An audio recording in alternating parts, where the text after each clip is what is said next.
나오실 때는 진짜 꼭 나왔으면 좋겠어요. 그분 됐으면 좋겠다는 거예요? 아 그건 아니고 가장 훌륭한 후보인 것도 맞기는 맞아서 지역 발전을 위해서는 강원실 실장이 나와줬으면 하는 바람은 있는데 통합이라는 말을 바꿔야 될 것 같아요. 진화해야 돼.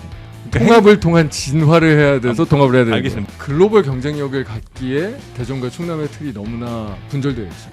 우리가 글로벌 경쟁력을 갖지 못하고 서울을 어떻게 이깁니까? 서울이랑 비슷하게는 돼야. 따라는 가야 되는데. 따라는 가야 휴먼 에러여도 전수조사 할 수도 있죠. 근데 전수조사 한다고 밝혀질 게 있을까에 대한 걱정은 있어요. 완전한 범죄의 영역이잖아. 네. 지도부가 좀 확실하게 한번 방법을 찾아봐야 되는 건 맞는 것 같아요. 이혜훈 후보 사건이 국민들은 저는 정서적인 반응을 하고 있다고 생각해요. 청문회를 버텨내기가 진짜 어려운 느낌이고 네, 이번 시간은 민주당 장철민 의원을 모시는데요. 장철민 의원은 여튼 또 굉장히 보좌관 출신으로서 네. 아마 이혜훈 후보자 사태에도 좀 주실 말씀이 좀 있을 것 같고요. 그리고 또 당내 사정, 또 대전 충남 특별시 관련된 이슈도 왜냐하면 또 대전 출신이시기 때문에 네. 한번 또 여쭤보도록 하겠습니다. 장철민 의원님 어서 오십시오. 네, 반갑습니다. 정프로님 고향 출신 장철민입니다. 그렇습니다. 네. 아유 반갑습니다. 지연의 블랙. 자 우리 신혜영 기자님도 어서 오시고요. 네, 안녕하십니까. 네. 와 우리 대전 제가 그때도 말씀드렸나요? 네. 천동초등학교 입학해서 흥룡초등학교 다음에 대동초등학교에서 졸업했습니다. 네. 충남중학교 다녔고요. 예전에 말씀 주셨죠. 네, 대전 원래 동구. 자양동 사셨다고 하셨잖아요. 아니 자양동 아니고 자양동. 대동, 대동에서 천동, 뭐 가양동 뭐 이런 데 좀 있었죠. 네, 제가 지금 대동에 살고 있습니다. 아 대동입니다. 네. 저희 예전 집 가보니까 싹 밀렸더라고요. 그죠. 도시재생 사업을 많이 하고 있습니다. 네, 세계관 네, 서울시 네. 이런 거 많이 하고 있습니다. 그 천 하나 있지 않습니까? 네, 대동천. 대동천. 네. 그 앞에 살았거든요. 아. 거기가 KTX 대전역이랑 가까운. 엄청 가깝죠. 되죠? 멀지 네, 않죠. 저도 예. 어딘지 걸어서 알 것 10분 안에 같아요. 갈 수 있습니다. 네. 그렇습니다. 네. 약간 좀 저랑 닮으신 것 같기도 하고. 그 얘기를 하시는 분이 또 있긴 있었었어요. 이 대전 사람들이 이렇게 생겼나 봐요. 이렇게 약간 키 크고 이래가지고. 맞아. 키도 크셔. 네. 네. 수렴하시고. 자, 이제 뭐 좋은 얘기는 다 했고요. 지금부터 좋은 얘기 계속하면 안 됩니까? 자, 일단 요 당 원내대표 네. 요거는 어떻게 보셨는지 한번 가볍게 좀 여쭤보고 넘어갈까요? 한병도 의원 되셨죠? 네. 네. 어떻게 훌륭한 선택이라고 보십니까?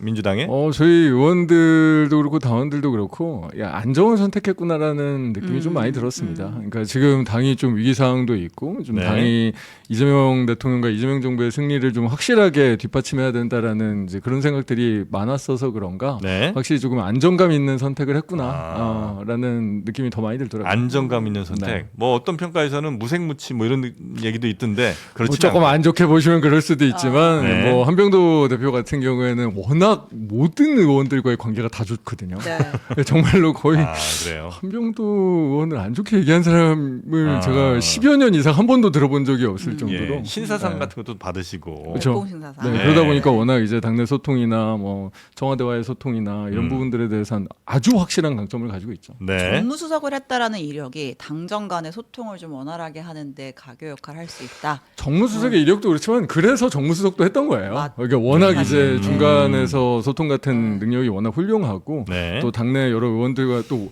워낙 오래 저희 민주당 평생의 삶을 민주당에서 살아온 분이잖아요. 뭐 네. 그러다 보니까 누구도 정무수석 싫어하지 했던 않을. 네. 근데 그런데도 결선까지 갔다라는 거는 막 한쪽으로 확 쏠리고 이런 분위기는 아니었던 것 같아요. 제가 뭐 표 정확하게 듣지는 못했지만 네. 이게 또 워낙 네 분이나 되다 보면 예. 또 여러 이제 좀 한 번에 나눠질 다만 나오기가 수밖에는 쉽지 없죠. 않고. 네, 그래서 결선 간 건 제가 보기엔 좀 당연한 네. 얘기였던 것 같고 결선이 안 갈 환경이었으면 네 분이 다 나오시지도 않았을 네. 거기 때문에 알겠습니다. 한병도 의원 원내대표. 반면 이제 최고위원은 조금 의미를 부여하는 분들이 더 계신 것 같습니다. 최고위원 선거는. 저는 오히려 최고위원 선거는 이 무슨 의미를 부여하는 것 자체가 약간 그런가요? 정치적인 의도들이 다 있는 거 아닌가라는 생각이 오히려 더 들더라고요. 억지 의미 부여인가요? 약간 그런 게 있지 않나? 왜냐하면 표도 네. 어떻게 보면 거의 균일하게 이제 중앙위원이나 뭐 당원 네. 투표도 거의 균일하게 이루어졌고 실제로 저희가 워낙 요즘에 당내 이슈도 많고 정부의 이슈도 많고 이러다 보니까 최고위원 선거가 불붙은 선거는 아니었잖아요. 객관적으로. 네. 이제 그러다 보니 실제로 표심도 한쪽으로 쏠린 것도 아니고 뭐 재선 의원 둘 다 살아남고 이게 이제 당에서의 경력이나 원래 이제 당내에서의 활동들에 대한 평가들이 좀 고르게 이루어지는 막상막하의 선거가 있다 보니까 예. 뭐 굳이 의미를 부여하는 게 약간 다 의도들이 좀 있는 거 아닌가라는 생각이 더 당원들이 들던데요. 1인 2표 한 거 아니에요? 다 2표씩 하는 그 겁니다. 2표씩 했잖아요. 그러니까 중앙위원들도 다 2표 한 겁니다. 네 4명 중에 2명을 뽑았고 네. 이제 그 중에 3명이 된 건데 뭐 이제 뭐 언론의 프레임일지 모르겠지만 어쨌든 친명 둘에 친청 둘인 구도에서 2표씩을 던졌는데 친청 쪽이 둘이 됐다라고 하니까 아 이건 약간 정청래호의 힘을 실어준 선택 아니냐 이제 이런 해석들이 있긴 하잖아요. 그런 해석들은 저도 들어보기는 했는데 네. 근데 예를 들면 선거 캠페인 과정에서 아 여기가 친명이니까 밀어야 돼. 네. 여기가 친청이니까 밀어야 돼. 없어요. 라는 얘기를 아. 제가 단 한마디도 들어본 적이 없거든요. 그러니까 막 아마 정해놓고 근데 이렇게 네. 둘 찍어준 게 아니라 교차 투표도 좀 있었고. 좀 그랬던 것 같아요. 아. 이제 그러다 보니까 원래 이제 그 뭐 의원님들이 가지고 있었던 원래 이제 정치적인 그 맥락들, 서사들 그런 부분들에 대한 뭐 분들이 다 고르게 작동한 것 아닌가. 네, 그래서 네, 뭔가 네. 튀는 캠페인을 뭐 저도 들어본 적이 없고 그래서 굳이 의미 부여를 하기보다는 네. 이것도 사실 어떻게 보면 좀 안정감 있는 선택들을 하신 게 더 가깝지 않나라는 게 제 개인 생각입니다. 네. 네 분 중에 한 분 떨어졌잖아요. 네. 내가 진짜 찐명이다. 라고 아. 대놓고 얘기하신 분. 나야말로 찐명이다. 네. 내가 대장동 변호인 출신 뭐 이렇게 이제 얘기하신 분이 계신데 그분만 떨어졌단 말이에요. 사실 뭐 이건태 의원님이 찐 명이신 건 사실이긴 한데 뭐 네. 참 그 프로죠. 캠페인이 잘 안 들렸던 것 같아요. 아. 이 당원들한테나 중앙위원들이나 네. 왜냐하면 뭐 중앙위원들도 지금 현역 국회의원들도 그렇고 거의 서울에 없거든요. 여의도에 거의 없는 시기고 당원들도 워낙 이제 다른 이슈가 많다 보니 네. 뭐 이게 무슨 객관적으로 뭐 잘 불붙은 선거는 아니잖아요.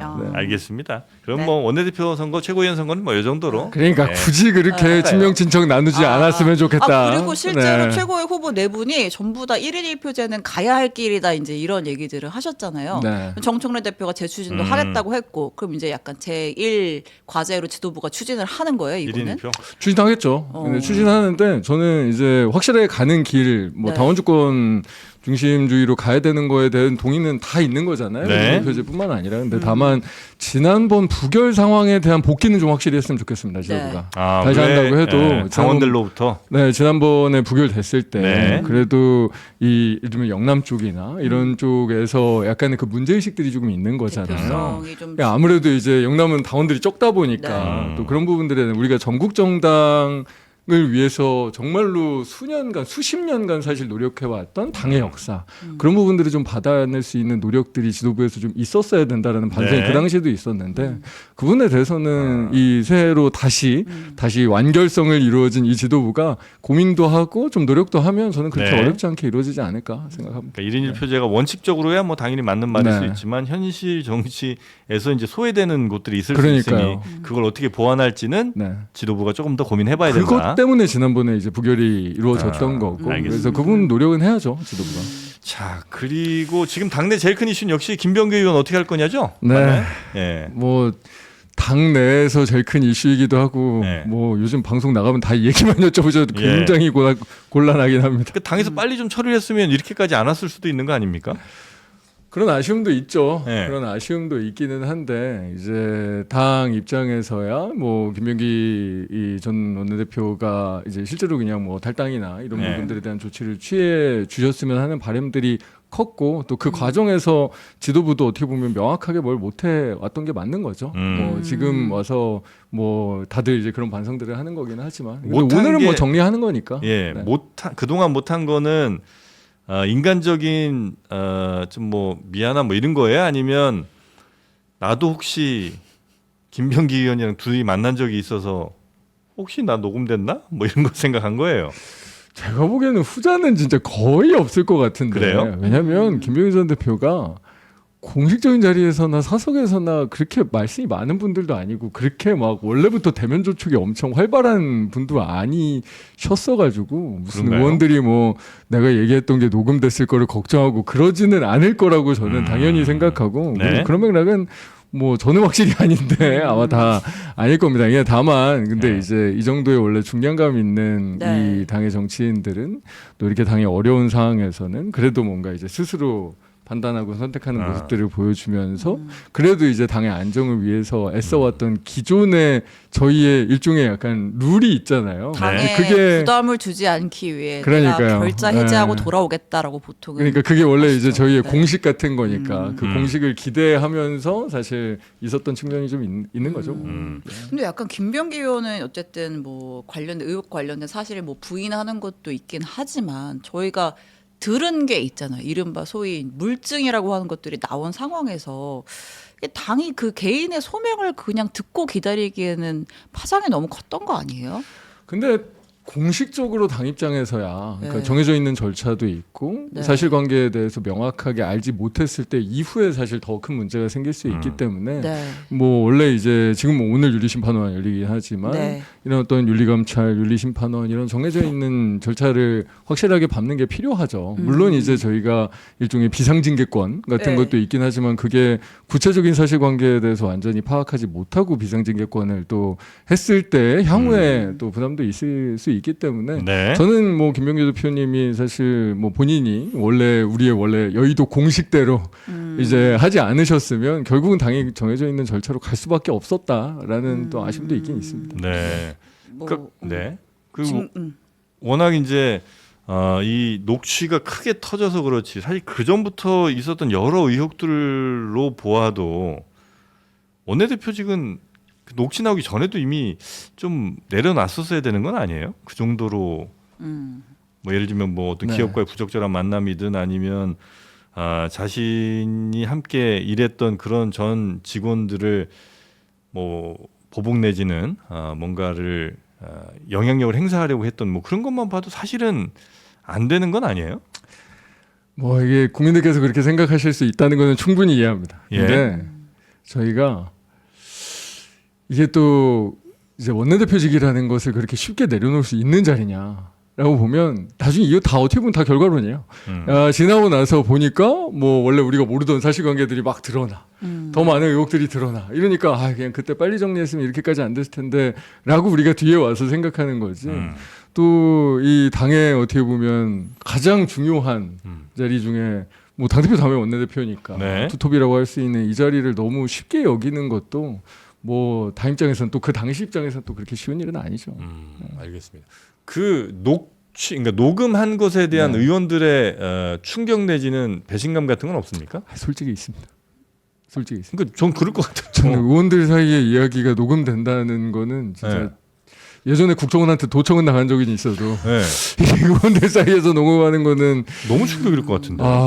저희가 참 정말로 그냥 그 자체 행위가 주는 배신감이 엄청 큰 건 사실이죠. 그렇죠. 네. 그럴 것 의원들끼리는 사실 뭔 얘기를 저희가 못 하겠어요. 네. 다 해야만 하고 또 의원들 사이에서도 막 이거에 대해서 너무 조심하고 그렇죠. 벽을 치면 앞으로 우리가 특히나 우리 당 의원들끼리는 정말 죽을 때까지 동지들인데 네. 이거는 솔직히 감당 가능한 얘기가 아예 아니죠. 그러니까 이제 뭐 무서워서 의원들끼리 서로 무슨 얘기를 잘 못할 것 같아 이런 정도 상황이면. 그렇죠. 네. 이거는 정말 우리가 앞으로도 절대 있어서는 안 되고. 아니면 이제 다 사우나에서 만나든지 해야 되는 거 아닌가. 사우나는 우리 당 의원들만 있는 게 아니라서. 그렇죠. 또 그러네요. 네, 그 같이 대통합이 있기 이루어지는 때문에. 곳이기 때문에. 네.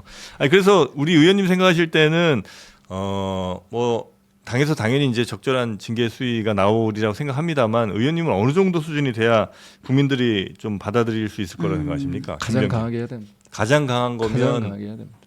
제명이 되겠네요. 저는 그렇게 생각합니다.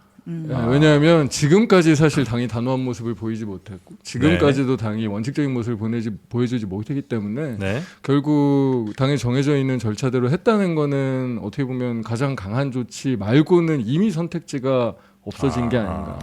네, 오히려 그 전에 뭐 여러 어떤 다른 방향의 정치적인 일들이 이루어졌었으면 네. 또 좀 다를 수 있겠지만 지금 이 상황까지 절차적으로 이렇게 왔다. 네. 그러면 당이 할 수 있는 가장 엄정한 조치를 취할 수밖에 없죠. 이 당 분위기가 바뀐 거야 아니면 의원님 생각이 원래 그러셨던 거예요? 그러니까 저는 전에 이제 많은 의원들 나오셨을 때도 여러 차례 여쭤봐도 이렇게 말씀하시는 건 처음 들어봤거든요. 아 그런가요? 예.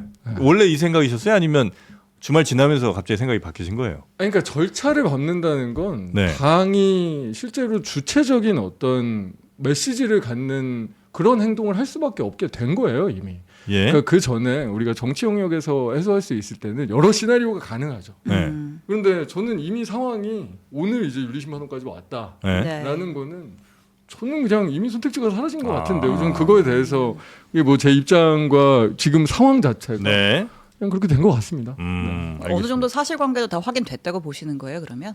그건 사실 제가 정보가 없어서 네. 정확하게 말씀드리기는 어렵지만 뭐 근데 왜냐하면 아무 사실관계 기존에는 확인 사실관계 네. 확인이 안 됐으니까 본인 해명과 다 지켜보자였는데 네. 근데 지금은 정치적 상황만 바뀌어서 제명해야 된다라는 건지 아니면 지금 근데 사실관계 확인을 안 하고 윤리심판원을 연다는 것도 뭐 국민들께서 납득하기는 어렵잖아요. 네. 네, 어느 정도 사실관계 확인들이 그렇죠. 조사가 이루어졌을 예. 거고 그게 뭐 그 여러 가지 이야기들이 다 완전히 뭐 밝혀졌다 이런 거는 아니겠지만 네. 그 중에 당이 파악한 내용들이 분명히 있을 거기 때문에 그런 내용들을 통해서 가장 엄정한 조치를 할 수밖에 없는 상황이 이미 됐고 네. 뭐 저는 그렇게 판단합니다. 알겠습니다. 그 김병기 의원 뭐 특혜 의혹 여러 뭐 비리 의혹 공천원금 관련 뭐 묵인 의혹 등등등이 있지만 그 가장 최근에 나왔던 보도 중에 하나가 그 뉴스타파에서 그 특혜 의혹 불거지고 나서 김병기 의원 사모가 병원 가는데 또 4급 보좌관 대동해가지고 막 가잖아요. 보좌진 출신으로서 이런 문화가 진짜 민주당에 있어요? 저는 이렇게까지 못 본 것 같아서. 저도 못 본 것 같습니다. 그러니까 저도 뭐 보좌진 할 때 그런 종류의 사적 일을 해본 적이 아예 없고 뭐 저도 사실 요즘 보좌진들한테 혹시 우리가 하는 일 중에 내 사적인 일이 조금이라도 있나라는 거를 좀 되게 계속 막 서로 한번 반문해보기도 하고 하는데 저는 솔직히 저도 당황스럽긴 합니다. 근데 이게 원래 의원회관 각 의원실들이 네. 전부 다 다르잖아요. 그렇죠. 전부 분위기가 다 다르죠, 다르고 방마다. 또 그게 네. 뭐 어제는 달랐고 오늘 다르고 이런 것도 아니고 다 좀 폐쇄적인 영역들이 안에 있어서 네. 저도 놀란 영역들이 꽤 있어요. 근데 진짜 일부 의원들은 진짜 이 감수성 자체가 조금 망가져 있는 게 아닌가라는 생각이 네. 좀 들긴 듭니다. 근데 네. 그거는 어찌 보면 당 전체에 큰 해악을 끼치는 일이잖아요. 네. 그 사람 한 명한테도 물론 큰 충격이겠습니다만 피해자한테도 큰 충격이겠습니다만 이게 밝혀질 경우에 이제 당 전체가 욕을 먹잖아요. 그러니까 당에서 그런 보좌진들에 대한 어떤 뭐 처우라든지 아니면 해선 안 되는 일 해도 되는 일 뭐 이런 것들을 의원실에 있는 보좌관들한테 충분히 좀 더 알려주고 만약에 혹시라도 문제가 생기면 보좌진 무슨 네트워크나 이런 걸 통해서 해결할 수 있도록 하는 방법은 시스템적으로 좀 갖고 있어야 되지 않나 하는 생각이 들기는 합니다. 그래야 될 것 같아요. 그러니까 네. 저희도 이제 의원회관 문화가 예전에 비해서 많이 바뀐 건 사실입니다. 예. 실제로 예전에야 뭐 한 10년 그 전만 해도 뭐 무슨 뭐 방 안에서 재떨이가 날아다니는 네. 막 이런 얘기들이 뭐 워낙 많았었어서 지금은 되게 많이 바뀌었지. 요즘에 네. 뭐 의원회관도 누가 그래. 네. 뭐 다 약간 이렇게 왔었는데 그것조차도 저희가 너무 조금 방심했었던 것 아닌가. 이 그런 어떤 시대 흐름의 변화, 우리 의원회관에서의 문화의 변화, 네. 그것들을 더 시스템화하고 더 노력하고 했어야 된다는 반성이 이번에 많이 드는 것도 맞아요. 뭐 네. 예전에 이게 진짜로 10여 년 전만 해도 진짜 그 고성과 그 뭔가 이런 것들이 약간 그냥 그러려니 하고 받아들였던 측면이 일부 있었는데 요즘은 전 진짜 안 그런다고 생각했거든요. 네. 저만 해도. 네. 알겠습니다. 요거 관련해서 또 질문 또 2개만 더. 네. 그 정청래 대표는 휴먼 에러라고 이번 공천원금 의혹 사태에 대해 얘기를 했지만 한병도 원내대표는 전수조사 필요하다라는 입장이더라고요. 어떻게 판단을 하세요? 휴먼 에러여도 전수조사 할 수도 있죠. 근데 전수조사 한다고 밝혀질 게 있을까에 대한 걱정은 있습니다. 아. 이게 정말로 엄청나게 내밀한 완전한 범죄의 영역이잖아요. 네. 범죄의 영역을 전수조사해서 밝혀낼 수는 있나? 네. 근데 다만 우리가 정말로 어떻게 당의 의지를 보여줄 것이냐. 네. 앞으로 이런 일들이 뭐 재발된다거나 아니면 완전히 예방할 수 있기 위한 방법은 무엇인가에 대해서 지도부가 고민해야 되는 거는 맞죠. 근데 그게 전수조사냐 무엇이냐라는 것들은 지도부가 좀 확실하게 한번 방법을 찾아봐야 되는 건 맞는 것 같아요. 근데 네. 이제 전수조사 딱 들어갔는데 이거 어떻게 밝힐 거야? 그냥 뭐 이제 지역에 있는 소문만 듣고 어떻게 우리가 할 수 있나? 네. 저 남쪽으로 내려가면 내려갈수록 제가 알기로는 그런 소문이 많은 동네들이 여러 있긴 있거든요. 뭐 제 지역구에도 사실 10년 전만 해도 그런 소문들이 많았고. 예. 근데 그걸 어떻게 밝힐 거야? 아. 라고 하면 난이도가 되게 높을 수는 있어요. 그러면 그런 부분들에 대한 좀 고민 속에서 실효성에 일종의 대한 고민. 대책도 훨씬 네. 더 엄격한 어떤 네. 이 당의 이 원칙들도 세워나가는 게 필요하기는 하죠. 제일 그래도 가능성 높은 게 경쟁자들의 제보 같은 거 아니에요? 왜냐하면 거기선 또 이렇게 이리저리 말이 흘러나온 것들이 있을 테니까 중앙에선 잘 파악 못하더라도 하기 어렵죠. 근데 네. 경쟁자들이 그 증거를 가지고 제보하는 거는 거의 없는 일이거든요. 증거가 있으면 밝혀내 경제장들이 누구 시켜서 고발하지. 그렇죠. 경찰에 가지. 이게 증거가 없이 풍문만 가지고 이야기들이 될 텐데 네. 그 건들이 근데 진짜 우리 뭐 당에 압수수색 권한이 있는 것도 아니고 아, 이거는 그게 경찰까지 어려워요. 갔는데도 위험해야 된 거잖아요. 이게 어려워요. 아니 그리고 이제 이 건 같은 경우는 이제 진짜 그냥 음지에서 그냥 1억을 줬다 뭐 돌려받았는지 아닌지 모르겠습니다만 이런 건이고 그거 말고 그냥 법적으로는 문제 없으나 그 공천을 받으려고 하는 사람들이 국회의원한테 워낙 후원금 영향력이 500만 원씩 내고. 세니까 후원금 뭐 500만 원, 1000만 원 이렇게 낸다는 거잖아요. 그리고 그 사람들한테 공천을 주고 이거는 뭐 법적으로는 문제 없을지 모르나 사실상 매우 문제 큰 건 아니에요? 그죠? 예, 저도 이제 출마 의사에 있는 분들이 후원금 하면 돌려줘라. 라고 이렇게 몇 번 이렇게 했는데 근데 이것도 정말 좀 시스템을 만들어야 되는 게 선관위에서 그냥 그렇게 막 돌려주면 나중에는 좀 뭐라고 해요. 규정이 없다. 그냥 이게 좀 문제가 될 것 같으니 돌려줘야 된다는 거에 대한 일종의 정치자금법상 제도도 그렇고 그냥 의사에 의해서 그러니까 본인이 반환 요구를 하면 당연히 돌려줄 수는 있는데 네. 돌려줘야 되는데 그냥 의원실에서 그냥 이건 좀 이상한 사람인데 네. 그런 판단으로 계속 이렇게 돌려주는 거는 좀 근거를 만들어줬으면 좋겠다. 아니면 돌려주기 힘들면 후원한 사람들에 대해서는 공천을 못 주는 걸로 하면 되잖아요. 그러니까 그런 시스템을 만들 필요는 이게 있을 것 같습니다. 네. 그러니까 저도 어떻게 보면 이건 다 의원 개별적인 판단으로 지금까지 네. 출마 의사 있는 분이 고액 후원했네. 그럼 이건 네. 돌려줘. 약간 이런 방식으로 예. 저도 약간 그런 얘기가 조금 있거나 의사가 있는 네. 분들에서 돌려준 경험이 몇 번 있거든요. 예. 근데 그게 이 선관위에서 얘기는 이게 시스템적으로 뭐 정돈되어 있는 규정 같은 건 없다라고 당규로 저희한테 만들면 얘기한 되죠. 적은 뭐 있었었어요. 예를 들어서 그렇죠. 우리 당은 네. 좀 더 클린하게 하겠다라고 할 수도 있는 거고. 네. 네. 그래서 저희가 뭐 지금 뭐 10만 원짜리 후원에 대해서 얘기하는 건 아니고 그렇죠. 그런 건 네. 충분히 할 수 있는 건데 네. 네, 이제 고액 후원에 대해서는 좀 다르게 볼 필요는 있죠. 알겠습니다. 자 그리고 짧게 이해훈 후보자 관련해서는 역시 또 보좌가 주시니까 갑질에 새로 또 아이콘이 등장을 했죠.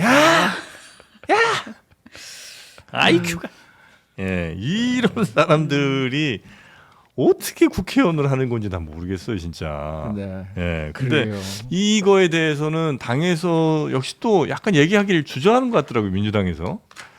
이제 아무래도 이제 그냥 단순 장관 후보자라기보단 굉장히 큰 뭐 지난번에 이제 강훈식 실장도 큰 도전이었다 뭐 이런 이야기 하는데 예. 굉장히 어떤 정치적인 굉장히 정무적인 결단 그리고 우리의 그 이재명 정부가 가지고 있는 전체적인 국정 운영 방향에 굉장히 철학적인 어떤 네. 내용까지 다 섞여 있는 후보자 지명이라서 네. 여러모로 정치적인 정책적인 정무적인 고려들을 지도부도 그렇고 많이 하는 것 같은데 근데 저는 정치적인 정무적인 고려를 해야 된다고는 생각하지만 네.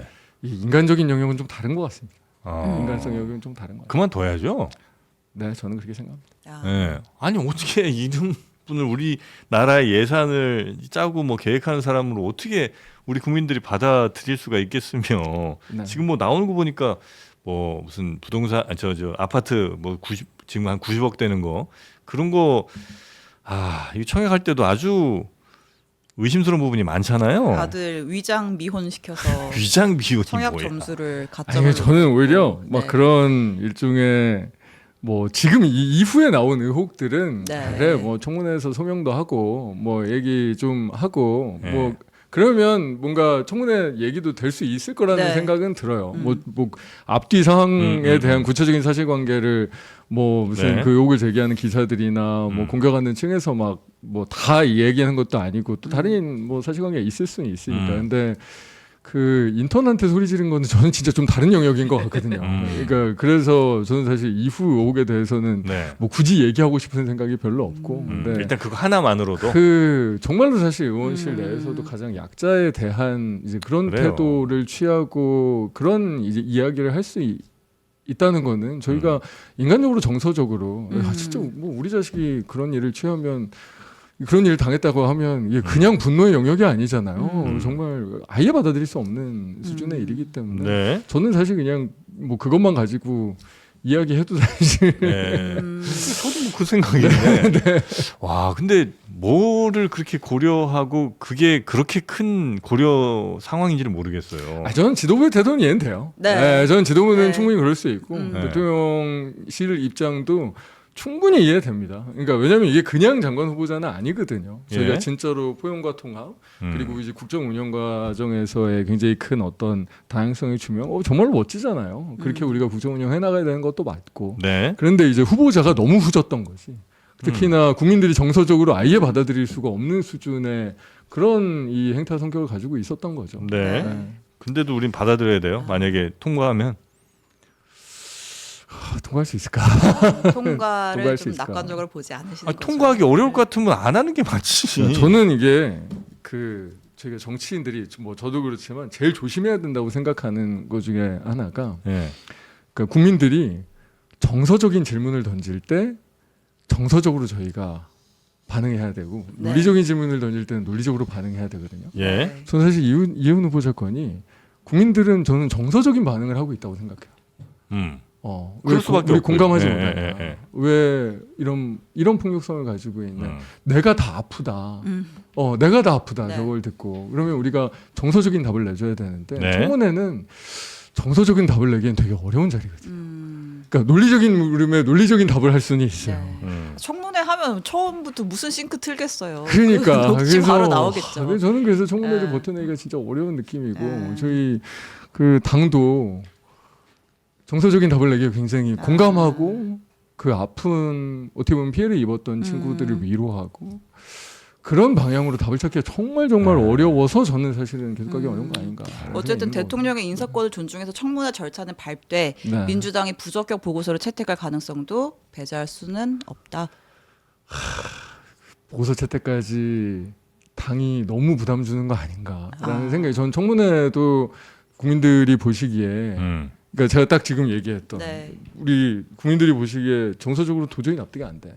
여러 가지 의혹에 대한 사실관계에 대한 논리적인 해명을 하고 정책적인 다양성에 대한 이야기를 할지 몰라도 정서적으로 국민들이 도저히 납득이 안 돼라고 하면 네. 야 이거 보고서 채택까지 하는 그 당의 부담을 물론 이제 결국은 이제 낙마시켜야 된다고 하면 당이 부담을 져야 되는 역할을 해야 되지만 그래서 제가 이제 후보자가 자진 사퇴하는 게 좋지 않을까라고 예. 이야기를 했었던 거고요. 네. 하여튼 입장은 아마 가기는 어려울 것 같다. 장관 자리까지 제 가기는 개인- 어려울 것 같다. 개인 사견- 개인적으로 네. 네. 그렇게 판단하시는 걸로 보겠습니다. 네.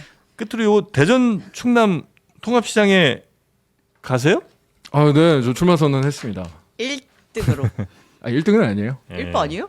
장종태 의원님이 먼저 출마 선언 이제 지난해 말에 하셨고 네. 제가 일발을 하려고 했는데 1등을 못 했어요. 아니 왜 대전 충남은 통합해야 되는 거예요? 통합 또 여쭤보네, 제가. 이게 네. 통합이라는 말을 바꿔야 될 것 같아요. 진화해야 됩니다. 진화. 그러니까 통합을 통한 진화를 해야 돼서 통합을 해야 되는 알겠습니다. 거예요. 목표는 진화인데 네. 어쨌든 과정에 통합이 있는 거잖아요. 그런 거죠. 왜 필요한 거예요, 통합이?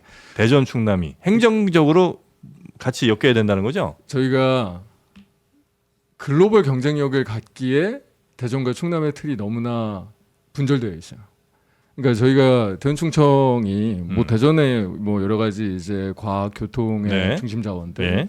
그리고 충남이 가지고 있는 산업적인 자원들 뭐 여러 가지 이제 틀들이 융합됐을 때 우리가 글로벌 경쟁력을 갖지 못하고 서울을 어떻게 이깁니까?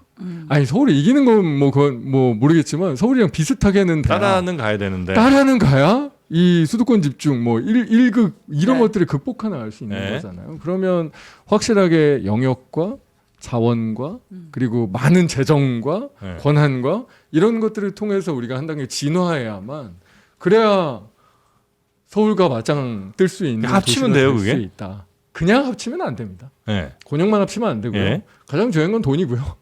네. 예, 돈이 좀 많이 필요하고요. 그러니까 합치면 지금보다. 돈이 많이 나와요? 지금 그 과정에서 돈을 많이 얻기 위해서 열심히 싸우고 있죠. 그래요? 네. 제가 이제 다른 분한테도 여쭤봤을 때 이 답이 영 이해가 안 됐는데 네.